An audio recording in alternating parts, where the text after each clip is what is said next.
mentioned, some of you have probably read parts of the Bible, or at least heard parts of the Bible, although biblical illiteracy is rising. And that's problematic. Not because I think people should be Christians or Jews. I'm not here to proselytize. But the degree to which you don't have a grasp of the grammar of the Bible is a degree to which you don't have a grasp of the grammar of your own cognition. And you may say, yeah, I'm an atheist. I don't care. That's irrelevant. I'm not talking about what you say. I'm talking about how you think. There's a big difference there. Grammar is how you put thoughts together. It's not the vocabulary. It's not what you say.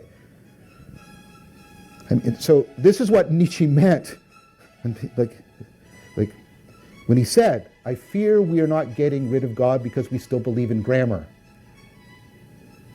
We still talk this way. We still are filled with the God grammar of the Bible.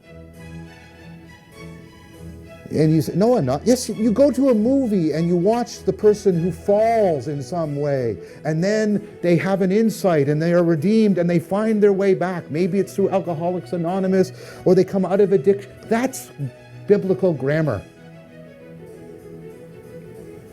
Okay? Again, what matters here is how it shapes our sense of self and world. I'm not advocating for a particular religion, but of course I am going to talk about the Judeo-Christian heritage precisely because I want to explain to you how these psychotechnologies have become part of the very grammar, not only of your cognition, but of your existential sense of being. So, there's an important psychotechnology that's invented, or at least significantly developed, by ancient Israel. Perhaps it was influenced from Persia through Zarathustra, but it's this idea. And when I say it, it's going to seem to you like, of course, but it's not of course. Even saying of course is important. Remember that.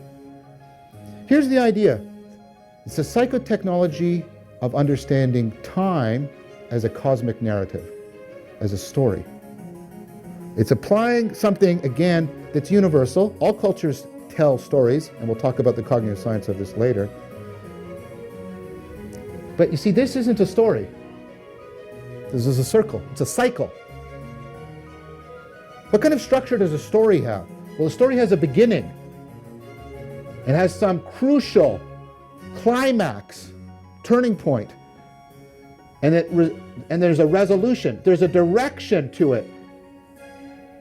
There's a purpose to it.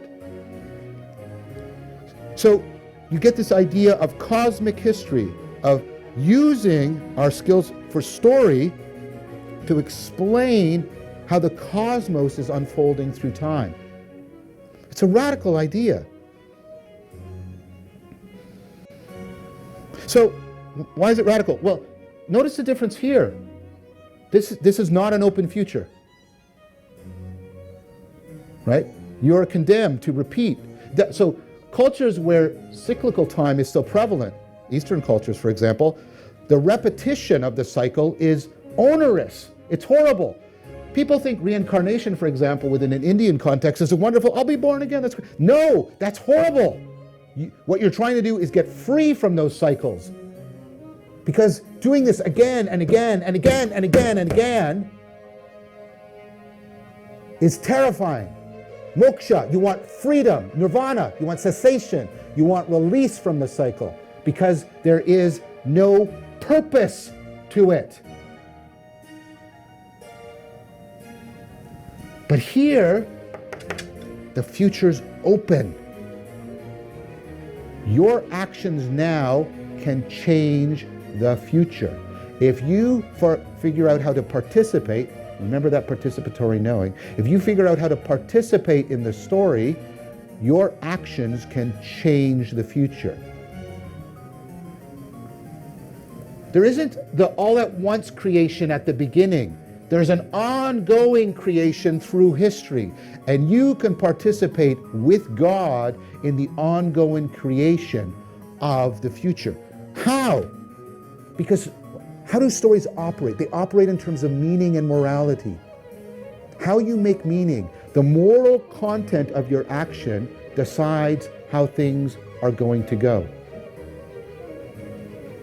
See, this is why the God of ancient Israel is such a different God. If you look at the gods of the pre-axial world, look, you've got a God, and it's a God of a place, a particular function. Here's the God of weaving, or here's the God of ancient Thebes, right? The gods are located in place, they're tied to a function, they have no significant moral arc attached to them. What's the God of the Old Testament? What's he or she like? It's not bound to time and place. Think of the great story of the Old Testament, the story of the Exodus. Right? Here you have the Israelites, and they are imprisoned. They're imprisoned in the epitome of the Bronze Age world, Egypt. And God comes and liberates them and sets them on a journey towards a future that is promised, the promised land. This God moves through time and space. The God of the Old Testament is the God of the open future. That's why at first he has no name. Because to name something is to locate it, to specify it, to tie it down. And for the longest time, this God has no name. And then, when Moses finally challenges it and he reveals his name, he says, it's badly translated in the older versions of the Bible. It's often translated as I am that I am. But it actually in the Hebrew means I will be what I will be. I am the God of the open future. And you can participate with me in this ongoing creation of the future. Because you can shape it. You can cause it to come to resolution, but you can also cause it to go off course,